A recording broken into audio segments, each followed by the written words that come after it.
नमस्कार, स्वागत है आप सभी का। तो स्टार्ट करते हैं आज की क्लास। पहला क्वेश्चन यहाँ पर देखेंगे, 40 के वर्ग के 40% का चौथाई भाग ज्ञात करें। देखिए, मैथ की क्लास आपको ये डेली मिलती रहेंगी और मैथ में आप एक अच्छा स्कोर कर सकें, हमारी ये पूरी कोशिश रहेगी। और यहाँ पर आपको जितने भी इजी ट्रिक बन पड़ेंगे आपके क्वेश्चन के लिए, उतनी इजी ट्रिक आपको बताए जाएंगे और आपके लिए मैथ मैं बिल्कुल आसान बना दूँगा। बस आप वीडियो को पूरा सुनिएगा और आपके पास कॉपी और पेन होना चाहिए। चलिए इस क्वेश्चन को देखते हैं। 40 के वर्ग के 40% का चौथाई भाग ज्ञात करें। 40 के वर्ग का, तो 40 का वर्ग करेंगे तो कितना हो जाएगा? सिंपल सा आपको वर्ग करना है। तो 4 चौके 16 हो गया और यहाँ पे 0 डबल 0 हो जाएगा। तो 40 का वर्ग मिल गया आपको। इसका करना है 40%, तो इसका आप कर लीजिए 40%। और वापस से इसका चौथाई भाग ही आपको निकालना है, तो इसका आप 1/4 और कर लीजिए। बस इसी को सॉल्व कर लेते हैं। अगर सॉल्व करेंगे तो यहाँ पर देखिए 4 और 1 0,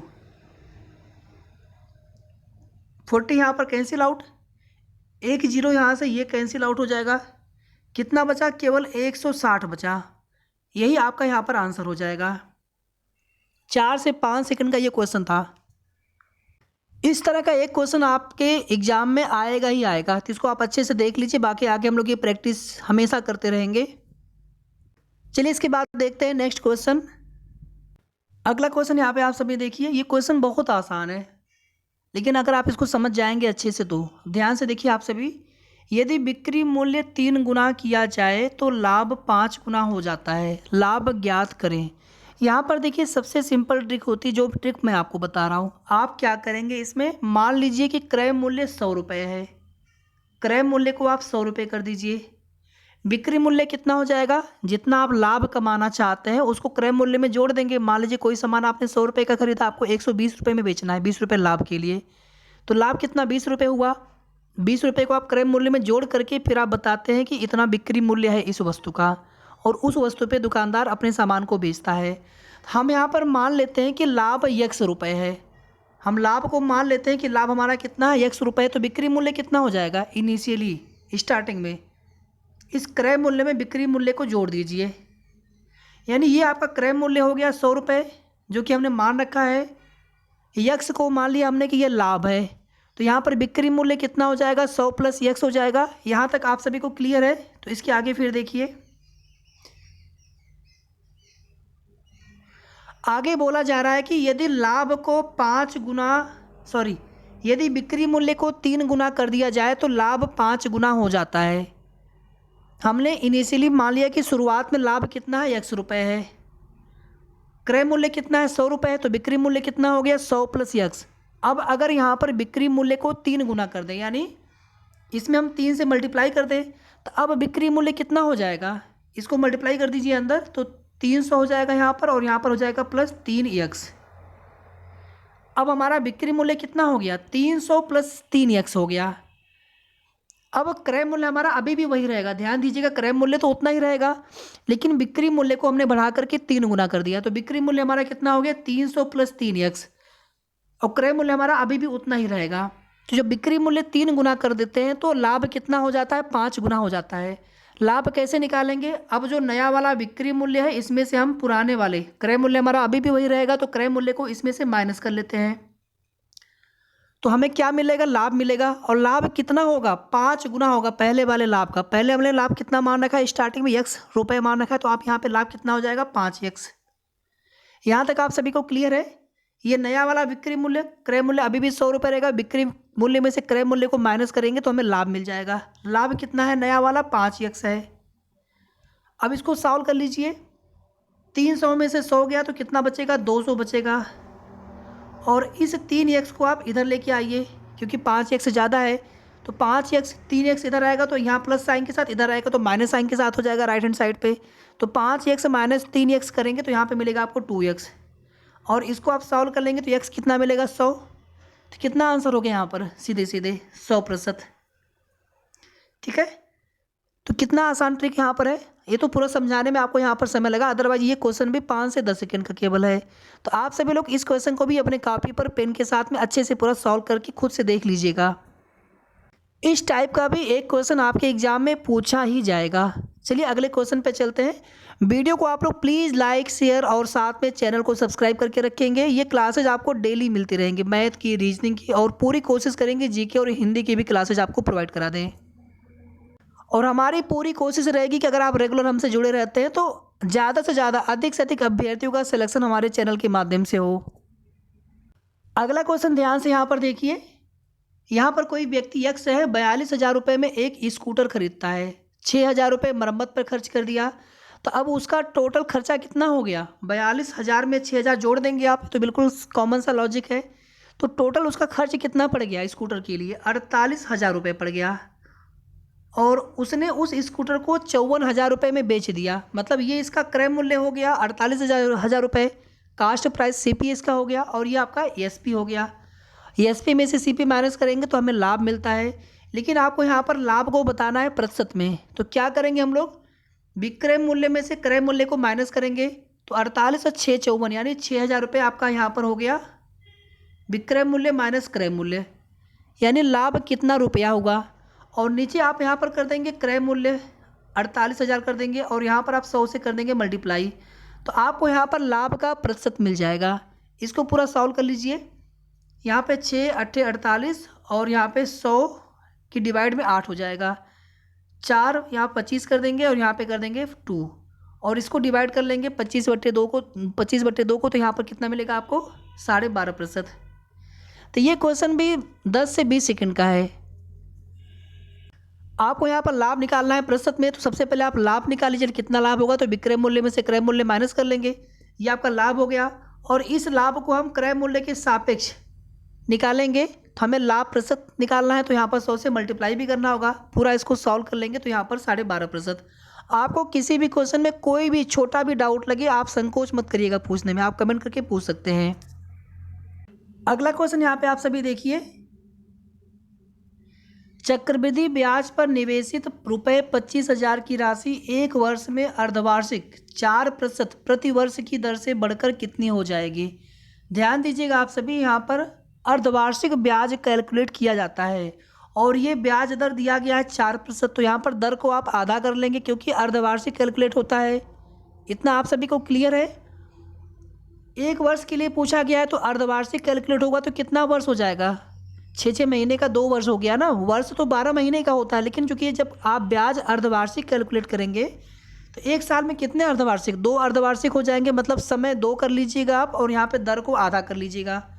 बाकी सिंपल सा फार्मूला है, 25,000 यहाँ पर हो गया, यहाँ पर 1 प्लस दर कितना हो गया? यहाँ पे 2 हो गया, 2/100 कर लेंगे, और समय कितना? यहाँ पर 2 कर लेंगे। अब बस इसी को सॉल्व कर लेना है, यहाँ पे 50 हो जाएगा नीचे। इसको अगर सॉल्व कर लेंगे तो यहाँ पर हो जाएगा 25,000। ये कितना हो जाएगा? 1 धन 1/50, यानी 50 एकम 50 एक 51/50, और यहाँ पे 2 घात है, मतलब 51/50, और वापस यहाँ पर 51/50 कर लेंगे आप। अब इसको हम पूरा सॉल्व कर लेते हैं। ध्यान से देखिएगा, ये पूरा कट के हो जाएगा 2500, यहाँ पर 1 0 बचेगा, और ये दोनों मल्टीप्लाई करेंगे 51 × 51, तो आपको कितना मिलेगा? 2601 मिलेगा, 2601 मिलेगा। 1 0 यहाँ पर बचा है, तो इसको यहाँ पे आगे बढ़ा लीजिए आप, तो यहाँ पर आंसर कितना हो जाएगा? 26,010 रुपये। तो यहाँ पर बी वाला करेक्ट आंसर हो जाएगा। ठीक है, तो उम्मीद करते हैं कि आप सभी को ये वाला क्वेश्चन भी अच्छे से समझ में आ गया होगा। चलिए इसके बाद देखते हैं अगला क्वेश्चन। ये वाला क्वेश्चन आप सभी देखिए, ये वाला क्वेश्चन भी बहुत आसान है। मान लीजिए जितने भी छात्र रहे होंगे उन सभी का योग किया गया होगा, और यहाँ पर छात्रों की संख्या से डिवाइड किया गया होगा, और यहाँ पर ये औसत मिला होगा। ठीक है, इसमें किसी एक छात्र का जो नंबर है वो 68 है। अगली बार उसका नंबर, माफ़ी चाहूँगा, उसका नंबर अभी 88 है, लेकिन उसका नंबर कितना होना चाहिए था? 68 होना चाहिए, यानी 68 की बजाय 88 गलती से अंकित हो गया था, और 88 अंकित होने से औसत अंक, कक्षा के औसत अंक 0.5 से बढ़ गए। अब अगर आप यहाँ पर ध्यान से देखेंगे तो यहाँ पर जो भी ये औसत अंक होगा, ठीक है, इसको हम औसत में मल्टीप्लाई कर देंगे तो हमें टोटल यहाँ पर सम मिल जाएगा, यानी टोटल छात्रों के कितने अंक हैं वो प्राप्त हो जाएगा आप सभी को। इसको हम सीधे सीधे यहाँ पर यक्ष ही मान लेते हैं, अगली बार क्या होगा, 0.5 से औसत बढ़ गया, मतलब नया वाला औसत कितना हो गया, 0.5x हो गया। और ध्यान दीजिएगा, इसमें हम यहाँ पर मान लेते हैं कि छात्रों का औसत इस संख्या में मल्टीप्लाइड है, और इनका जो डिफरेंस होगा 68 और 88 का डिफरेंस होगा, यानी 20 का डिफरेंस होगा। अच्छा, इसको आप 1.5 करिएगा, क्योंकि पहले एक यक्स है, अब यहाँ पर औसत अंक कितना 0.5 से बढ़ गया, मतलब 1.5x हो गया। इन दोनों का डिफरेंस लेंगे तो कितना हो जाएगा, 0.5x यहाँ पर हो जाएगा। और ये डिफरेंस किसके बराबर होगा, इन दोनों के बराबर होगा, यानी यहाँ पर 20 कर दीजिए आप। और इसको सॉल्व कर लेंगे तो आपको x कितना मिल जाएगा, 40 मिल जाएगा। हमारा आंसर यहाँ पर 40 हो जाएगा। कक्षा में छात्रों की संख्या कितनी है, 40 है। अच्छा, यहाँ पर आप सभी थोड़ा सा इसको फिर से देख लीजिए, हमने बताया सही, लेकिन थोड़ा सा यहाँ पर एक चीज़ बताने में हमने उसको, यहाँ पर हमें ये बताना चाहिए था कि जो छात्रों की संख्या है ये तो फिक्स रहेगा, इसको यक्स नहीं मानना है। माफ़ी चाहूँगा, यहाँ पर छात्रों की संख्या यहाँ पर फिक्स रहेगी। छात्रों की संख्या पहले जब यहाँ पर 68 एक छात्र का स्कोर है, और छात्रों की संख्या यहाँ पर फिक्स रहेगी, यानी यक्स रहेगी, ठीक है। लेकिन अगली बार जब ये एक अभ्यर्थी है, ये छात्र का अंक जो है 68 के बजाय 88 हो गया, तो छात्रों की संख्या अभी भी यक्स होगी, लेकिन यहाँ पर जो औसत होगा वो 0.5 से बढ़ जाएगा। यानी कि अगर मान लीजिए औसत पहले 1 था, तो अब औसत कितना हो जाएगा, 1.5 हो जाएगा, ठीक है। फिर हमने उसी तरह से 1.5x में से x को माइनस किया तो हमें 0.5x मिला, और ये किसके बराबर होगा, इन दोनों के डिफरेंस के बराबर होगा। तो x बराबर 40 आ गया, मतलब छात्रों की संख्या कितनी आ गई, 40 आ गई। बाकी आपको अगर थोड़ा भी डाउट लगे तो आप इसको क्रॉस चेक कर सकते हैं। क्रॉस चेक कैसे करेंगे, मान लीजिए यहाँ पर छात्रों की संख्या आपको 40 मिल गई, ठीक है, आपको औसत निकालना था। मान लीजिए यहाँ पर औसत आपका x हो गया, ठीक है, 60 में, और मान लीजिए बाकी के छात्र उनके अंकों का योग y है। अगली बार क्या होगा कि x जो है 0.5 यहाँ पर बढ़ जाएगा, x प्लस 0.5 हो गया, और यहाँ पर 88 कर देंगे, प्लस यहाँ पर y कर देंगे, यहाँ पर 20 और यहाँ पर 20 मिलेगा, ठीक है। क्रॉस चेक भी आप कर सकते हैं। तो यहाँ पर राइट आंसर होगा 40। एक क्वेश्चन यहाँ पर और देख लीजिए आप सभी। क्वेश्चन बहुत आसान है, कितना आप समझ पाते हैं ये आपके ऊपर डिपेंड करेगा, प्रैक्टिस के ऊपर डिपेंड करेगा। बाकी ये क्वेश्चन आपको हम आगे भी कराते रहेंगे। ध्यान से देखिए, ए बी से 2 गुना कुशल है, बी सी से 3 गुना कुशल है। यदि अकेले सी कोई काम 30 दिनों में पूरा कर सकता है, तो वे एक साथ मिलकर उस काम को कितने दिनों में पूरा कर सकते हैं। ध्यान से देखिएगा, ए हो गया, बी हो गया और सी हो गया। हम मान लेते हैं कि सी की जो कार्य करने की क्षमता 1 है, तो बी जो है सी से 3 गुना कुशल है, तो बी की कार्य करने की क्षमता कितनी हो जाएगी, 3 गुनी हो जाएगी। और ए की कार्य करने की क्षमता बी की तुलना में 2 गुनी है, मतलब बी अभी 3 है, तो ए कितना हो जाएगा, 6 हो जाएगा, ठीक है। यहाँ तक सी को हमने 1 मान लिया, बी 3 गुना अधिक कुशल है, और ए जो है बी की तुलना में 2 गुना अधिक कुशल है, तो 3 दूना 6 कर देंगे। अब ध्यान दीजिएगा, जो जितना ज़्यादा कुशल होगा वो उतना कम समय लेगा, उसी के अनुपात में। जैसे यहाँ पर सी जो है कोई काम 30 दिन में पूरा करता है, सी 30 दिन में पूरा करता है, उसकी क्षमता अभी 1 है। अब अगर बी की क्षमता 3 गुनी है, तो ये क्या करेगा, ठीक 1/3 कर दीजिएगा, जितना सी समय लेगा उसका 1/3 कर दीजिएगा, मतलब 30 का 1/3 करेंगे तो बी जो है उसी काम को 10 दिन में अकेले पूरा कर सकता है। अब यहाँ पर देखिए, ए जो है उसकी क्षमता सी की तुलना में 6 गुनी है, तो समय क्या करेगा, वो 1/6 लेगा, यानी 30 का 1/6 कर देंगे, तो ये मात्र 5 दिन में ही उस कार्य को अकेले पूरा कर सकता है। यानी ए अकेले 5 दिन में, बी अकेले 10 दिन में, और सी अकेले 30 दिन में उस कार्य को पूरा कर सकता है।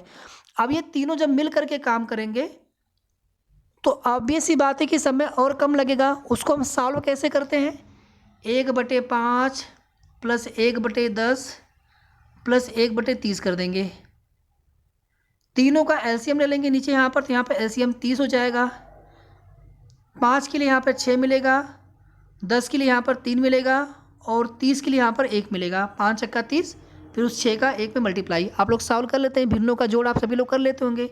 ये पूरा जोड़ लेंगे आप ऊपर यहाँ पर, तो 6 3 9 1 10, मतलब यहाँ पर 10/30 मिल गया। इसको और सॉल्व कर लेंगे तो यहाँ पर कितना आ जाएगा, 1/3, ठीक है। और इसी को आप उल्टा कर देंगे तो आपको कितना मिलेगा, 3 मिलेगा। यानी 3 दिन में अगर तीनों एक साथ मिल करके कार्य करते हैं तो 3 दिन में वे कार्य को पूरा कर लेंगे। आप सभी को इसी ट्रिक से सॉल्व करना है इस टाइप के प्रश्नों को। तो बस यहाँ पर इतने ही क्वेश्चन। आप सभी कमेंट करके ज़रूर बताइएगा कि आपको क्लास कैसी लगी। ये क्लास आपको डेली मिलेगी और मैं विश्वास दिलाता हूँ कि मैथ और रीजनिंग में आप एक भी क्वेश्चन गलत नहीं करेंगे अगर आप अच्छे से प्रैक्टिस कर लेते हैं मेरे साथ। बाकी जीके के लिए, हिंदी के लिए भी क्लासेज आप सभी को प्रोवाइड करा देंगे। पीडीएफ आप सभी को दे देंगे। जीके में कोई बहुत पढ़ाना नहीं होता है, बट पीडीएफ आपको दे देंगे हम। तो बस आप सभी इसी तरह से जुड़े रहें, सपोर्ट करते रहें। जितना हो सके आप सभी चैनल को शेयर कर दीजिएगा, वीडियो को लाइक शेयर कर दीजिएगा और आप सभी चैनल को सब्सक्राइब करके रखें। किसी भी क्वेश्चन में आपको कोई भी डाउट लगा हो, हम सेपरेट उस पर हम विस्तार से आपको बता देंगे कैसे हम उसको सॉल्व करते हैं। कोई भी आपको डाउट लगे, अगर आप बिल्कुल बिगिनर हैं आप मैथ के लिए, तभी आपको यहाँ पर दिक्कत होगी। अगर आपको थोड़ा बहुत भी अगर मैथ आता होगा, थोड़ा बहुत आप पहले से तैयारी कर रहे होंगे, तो आपको ये ट्रिक बहुत ईजिली समझ में आ रही होंगी। ठीक है, तो आज की क्लास यहीं पर समाप्त करते हैं। मिलते हैं नेक्स्ट क्लास में। तब तक आप सभी अपना ध्यान रखें। धन्यवाद।